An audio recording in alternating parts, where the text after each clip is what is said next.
Hey! Vidéo, comment devenir danseur, son, caméra et vidéo, action. Je vais y arriver. Ah, moteur.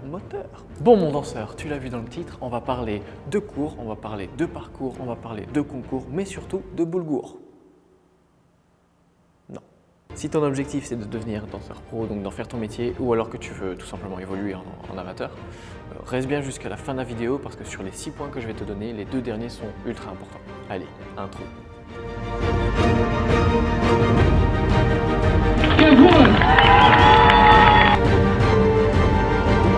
On est sur le pont de Brooklyn.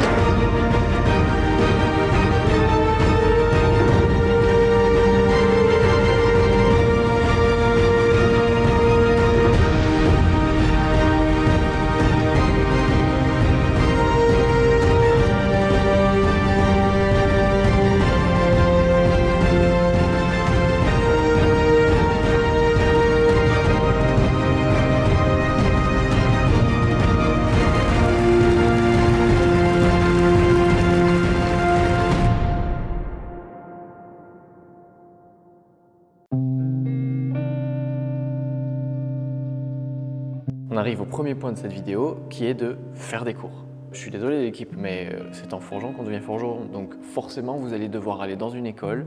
Alors pour ça il y a plusieurs solutions. Déjà pour trouver une école de danse, vous allez sur Google, vous tapez école de danse A et le nom de ta ville, vous regardez ce qui se fait, etc. Il y a 2 types d'écoles. Il y a les écoles qui ont une large variété de cours bien différents. Et il y a des écoles beaucoup plus spécialisées. Exemple, une école que de danse de salon, une école que de classique, une école que de hip-hop, tu l'as compris quoi. Alors certaines personnes te diront qu'il vaut mieux choisir ce type d'école, d'autres l'inverse. Voilà, il n'y a pas de règle absolue. Maintenant, moi j'avais commencé en break et puis j'ai évolué sur le hip-hop, la salsa, la tectonique. J'en étais où? Ah oui, les écoles à choisir. Choisis ton école, choisis ton style de danse, forcément. Et choisis aussi ton professeur. Le professeur va être crucial dans ton évolution. C'est lui aussi qui va te tirer vers le haut ou te tirer vers le bas malheureusement. Je te conseille de faire peut-être 1 an, 2 ans dans la même école, voir un petit peu comment tu te sens et ensuite essayer de diversifier. Alors si tu habites dans une petite ville qui n'a pas beaucoup d'écoles, je t'invite à élargir ta zone de recherche, même à plus d'1 heure de chez toi. Alors certes, tu ne feras pas l'aller-retour tous les jours, à part si tu es déter, chapeau. Mais par contre, tu vas trouver des écoles qui proposent des stages. Et là, j'arrive au 2e point, tu me vois venir. Les stages. Faut que je travaille mes transitions, moi. Bon, tu n'imagines même pas à quel point les stages vont être ultra importants dans ton évolution. À chaque fois que tu vas découvrir un nouveau prof, à chaque fois que tu vas découvrir une nouvelle façon de danser. Bref, à part ton niveau en danse, tu vas aussi tisser des liens avec d'autres danseurs qui ne seront que bénéfiques. Point numéro 3, les concours et les battles. J'ai parlé de ton évolution juste avant, mais ce point est de loin la meilleure des façons pour acquérir une confiance en soi et donc de l'expérience. Les deux sont intimement liés quand même. Alors le but ici, c'est pas d'en faire 30 ou 10, c'est d'abord dans un premier temps de se familiariser avec la scène ou le dance floor. Par la suite, lors de vos concours, c'est d'aller me chercher des premiers prix, mon champion. Alors on arrive doucement au point numéro 4 qui est de faire des auditions. C'est une étape assez complexe, pas mal stressante, hein, je te l'accorde, mais par contre elle est ultra importante si du coup tu veux intégrer par exemple une école professionnelle pour parfaire ton apprentissage ou alors tu as d'autres auditions qui sont prévues pour intégrer une compagnie là où tu pourras transformer ta passion en métier.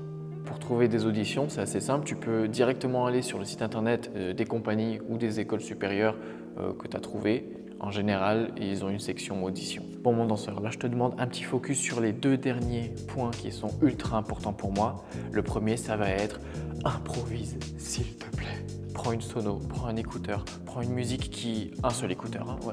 Prends une musique qui te prend au trip, mais essaye d'improviser, essaye de te lâcher, d'accord? Il n'y a pas d'erreur quand tu improvises. Je sais qu'il y a beaucoup d'entre vous qui ont peur d'improviser, qui pensent qu'ils ne peuvent pas improviser, ça se comprend, mais sachez que ça se travaille. C'est comme un exercice de tendu, c'est comme une coupole, un salto, tout se travaille. C'est un gros morceau, je ne vais pas en discuter là, j'aimerais en faire une vidéo à part entière. Dis-moi dans les commentaires si ça peut t'intéresser.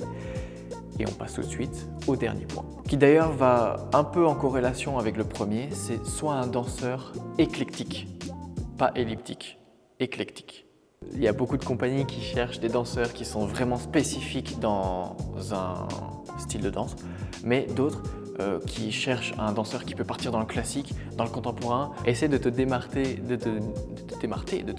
par ton audace et par ta diversité. Et en plus d'être apprécié par le directeur ou la directrice de la compagnie, tu vas juste kiffer quand tu vas pouvoir improviser.